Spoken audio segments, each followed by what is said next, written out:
Hello, Morning Rush regulars. Yeah, we're going to talk about it tomorrow. Okay, all right, bye. All right, so it's tomorrow's show today. The podcast that South Carolinians are just sitting on the edge of the seat. They're thinking about, will they actually say, will they talk about one of the suggestions I have for the show? You know, you can make suggestions all the time. Reach out to us on social media. You can do that. And be sure and be a part of the show every morning at 978 WCOS. Well, we had a complaint on social media. I say the phone number too quickly. 978 WCOS, which equates to 978-9267. That's the contest number. And the kind of person who makes that complaint, though, is not listening to this podcast or watching it on YouTube or wherever we're posting these videos. They're the kind of person who just happened to be scrolling through the dial and heard us say, call her 10 Alan Jackson something. tickets. And she was like, I didn't hear the number. And so, yeah, maybe you shouldn't win because you don't listen enough. That's right. In that case, the default number is 2. Just don't. See what happens. All right, now tomorrow we're going to rant and rave first thing because we got a lot of great things to celebrate here. We'll have another Gamecock win by the Lady G's tonight. Oh, who are they playing? I don't know. Yeah, they played Duke tonight. Oh, wow. Yeah. And also, this is the last weekend before Christmas. A lot of parties going on, a lot of reasons to celebrate. Gamecock fans excited about Bert. She signed, right? He's not signed yet. He is declared. He declared? Yeah, Okay. he has a couple of weeks, I guess, to sign. Right, so we got that, and we've got, well, we got a lot of things. What are you celebrating? Anniversaries, birthdays as well. You can celebrate on the air tomorrow at about 10 minutes after 6. Or maybe you're hacked off about something. Maybe you got your Christmas bonus from work, and it was a subscription to the Jelly of the Month Club. Maybe that's what it was. You could do that as well. I like jelly. Jonathan, I don't know if this is a moral dilemma. We have a woman down in Goose Creek who was checking out at I think it was a Publix, and she bought a couple of lottery tickets. And the cashier said, you should play this game because I've heard a lot of people are winning with this game. I'm trying to find the name of it right now. The $10 bonus bonanza game. Okay. Well, she took that advice seriously and bought 4 tickets. That's $40 investment. That's pretty hefty, I think, for your lottery play. However, remember, it's recreational only. That's right. This is not budgeted money. This is fun money. One of those 4. Oh, somebody's calling my phone. Is there a way you can ignore it and decline it or something? There you Declined. go. We're not giving away Alan Jackson tickets yet, and that number's 978 WCOS. Anyway, one of the 4 tickets hit for $250,000. Now people are giving her a hard time for telling the story, but not going back to give the woman any finder's fee. You absolutely should tip on this case. Publix has a standing policy, no tipping of our employees. They have a standing policy about not tipping the people that take your groceries to the car, but always tip them anyway. You're trying to get them fired. I never tip the employees at Publix. No, come on. What are you talking about? The Publix gets a slice of that. Why can't the employee get a little taste? Am I right? Publix gets a piece of that. What if you found out that Publix was giving the cashier who sold it $800? Do I still need to give her some money as well? If I found out that Publix would have already made that statement. You don't need to tip them because we pay our employees. It's not in the state newspaper yet. Oh, okay. But maybe it did, maybe they didn't. I'm just saying, if the woman who sold it got some money, does the winner still need to go give her some money? Well, I think you should offer it. If the girl says, no, I'll get fired, okay, well, then maybe your $1,000 you're going to give her isn't as important as her keeping a job. That would be true, but what if she's not getting fired? Well, what if she's a gas station employee who said, you really should play this game, and then she wins $250,000? Should she, out of some sort of, what is it? Is it guilt? Is it, what am I tipping on? Gratitude. Just gratitude. So it's a bird dog fee. You told me which one to buy. It's the bird dog fee. Yes. Well, what about the 3 that didn't win? Do you reimburse some of the money to me for that? You told me to buy it. All the other people who bought it on her recommendation, do they get some of their money back? This is what happens when you get so legalistic. This is why you don't want to be a part of Kelly's small group. Way too legalistic over there is what I'm saying. There's no gray area in the Bible. It's either black or red letters. No gray letters. We if might you noticed. We might talk about that tomorrow if we have time. I love this story though. One woman who is I've never heard of the B list for wedding invitations, but apparently I guess that's a Because we're common not thing. women. Yeah, I guess that might be a common thing. She said the B list are coworkers and other friends that were not going to get invited to her wedding because she has like a 100 or 200 person max, whatever her max is. And she sent out all those invitations. Now, if somebody declines on the RSVP, then you on the B list will get the invite. Yeah, the B list is prioritized. Yeah. So you're in waiting. Now, she assumes that there'll be several people, minimum, that will say, I can't make it on that date. So she posted on her social media page that what she's planning on doing is taking a pair of tickets, wedding invitations, and bringing them to the company Christmas party that somebody had invited her to. And so Okay. she is then going to make that the white elephant gift so that somebody opens it up and goes, I got invited to Jonathan's wedding.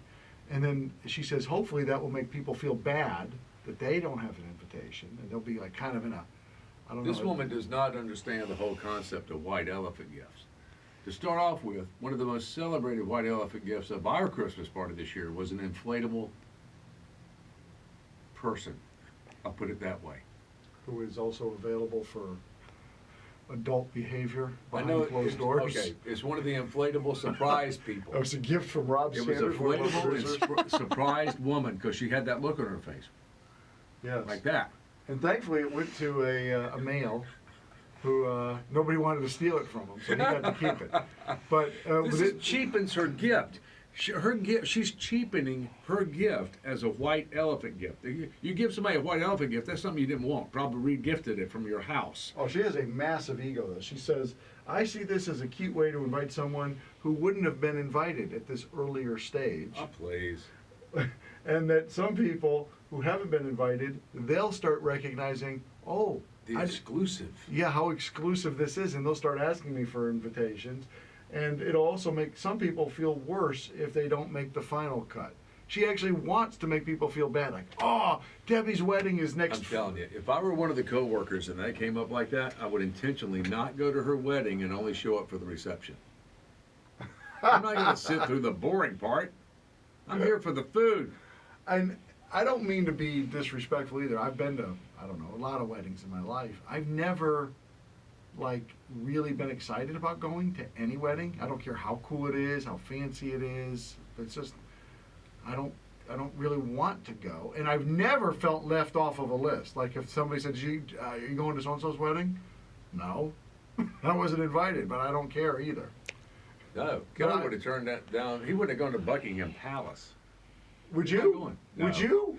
No, Sit there for way- 5 hours? No, way too staunchy, not going. Boring service, not going. The receiving line, standing in the receiving line, oh. This woman's probably creating her own receiving line like that as well. Hey, or better yet, or I should say ancillary to that conversation, if you'd like to chime in on this, who in your office is so self-consumed that they would do such a thing? Yeah. That's The- pretty funny. We have a couple of lists up on the Morning Rush blog this morning as well. Perhaps we could discuss this. It seems that music videos are dying. The peak year for music videos were between 2005 and 2012. Really? Yeah, that's when they hit their highest on YouTube. So we have the decades most watched music videos, and most of them are from the earlier part of the decade. I had no idea. But yeah, it's interesting when you go back and you look. Oh yeah, I remember. What was it, Psy or whatever? Yeah. Remember that guy? Yep. Was it? I can't remember his song now. But anyway, those types of people, they all made the music list. I always felt that the music video robbed the listener of music, the opportunity, because when we hear a song, we have our own video in our mind. Oh, and it's a Steven Spielberg production. It's a great video. Is that how you listen to music? Oh, yeah. Tumbleweed, do you do that? Maybe I'm the only weirdo here. Oh, Good answer, Steve. Thank you. More insights from Tumbleweed tomorrow. No, but once you give me the video, then I know how it goes down, right? So, I hate the videos that have nothing to do with the lyrics. Like, what the hell story are you telling? That's not the song's story. This is just some rando story you just created where you're in like a cops and robbers scene or something. It has nothing to do with the love story you're telling. I think the king of that was Peter Gabriel. Oh, wow. That had nothing to do with any song. That was just wild things he thought about. I mean, the chicken dancing, okay, that was kind of like music related. But when the potatoes are on the fork, I mean, come on, who thinks of that? Then we also have the top 5 country songs of the decade. And Florida Georgia Line has to learn how to share. Oh, my word. They got 3 of the top 5 songs of the decade. You know, I hesitate to even mention Florida Georgia Line because it seems like with the COS listeners, you either love them or you hate them. The other day I was somewhere, a guy yells out to me, he says, "My son's got a question for you." Okay, this will be fun. And he says, "How can y'all be a country station when you play Florida Georgia Line?" And I'm like, oh, wow. Look, I don't choose the music. That's my answer. And I don't. So if you don't hear your favorite song, it's not because of me. Well, this is really going to tick them off then. Okay. Florida Georgia Line not only is the #1 song of the decade, it's the #1 song of all time on the country music charts. Wow. It was #1 for how long again? 50 weeks it spent at #1. And here's the thing that's really insulting about it. For people who are like that, like they're like, you know, they're not country. Right. It was originally a pop song. BB Rexa with Florida Georgia Line. And then some record guy said, what if we put Florida Georgia Line and had them start the song? Yeah. After it's already been playing on like NOK and top 40 stations for like at least weeks, I think months. They said, I think we could probably milk a little more money out of this. And so they said, Florida Georgia Line, you do a thing at the beginning. And then we can say it's Florida Georgia Line with BB Rexa. That's the #1 country song of all time. #1 for 50 weeks. #2, Sam Hunt. Body Like a Back Road. Good for him. #1 for 34 weeks. Good for him. Which makes that the second longest running song in the history of country music at #1. So all these, like whether it's George Strait or whomever, Right. they crush all of those on the charts. But the 50 is #1. #2 is 34. I mean, that's quite a drop off. Yes, a huge drop off. Then you got Florida Georgia Line's Holy, Dan and Shay's Tequila, and Florida Georgia Line Cruise. Those are your top 5 country songs of the decade. So, I don't know, what songs do you want to put in there? What was your favorite country song of the decade? That's a good one. So you're trying to think it back to like 2010. It's like, my gosh, I can't even remember 2010. Can you? Well, I didn't think about that long and hard because there's a lot of good music in that. Oh, sure. So it's not, this is all statistical based on airplay and record sales and that kind of thing. Record sales. Hello, 1990. Downloads and that kind of thing. We're just talking about your favorite country song of the past decade. Not forever. Your favorite country song of the past decade. 2010 till today. All right, because on my list of all time, it's about a 3-way tie. It's Fancy and Good Hearted Woman. Those two are always in the argument. I argue with myself sometime going down the road. Who else you rotated into the top 3? Well, it depends on what kind of mood I'm in for the day. All right. If it's a real drinking song, it could be Hank, senior or junior. It's a family tradition. Family tradition. There you go. We heard a funny story about Hank Williams Jr. at the township. Oh, how liquored up he was. We still may have to do that as a podcast one day. Sure. All right, so listen, we're going to do all that tomorrow. As we get ready for the last weekend, I'm going to cough or sneeze or something. All right. Well, I'll look at you for a minute while Jonathan gets himself together. He's probably allergic to that plant that he's sitting in front of. He keeps moving back and forth, back and forth. All right, we're going to do all that tomorrow, so you can join us at 9. Do you have our number? 978-9267.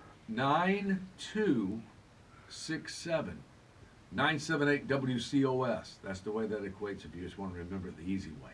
All right, plus, we're going to give away the grand prize tomorrow. Oh, that's right. Alan Jackson Experience. Yep, the VIP experience tomorrow morning. Happens on the Morning Rush. Thank God it's Friday. We'll see you tomorrow.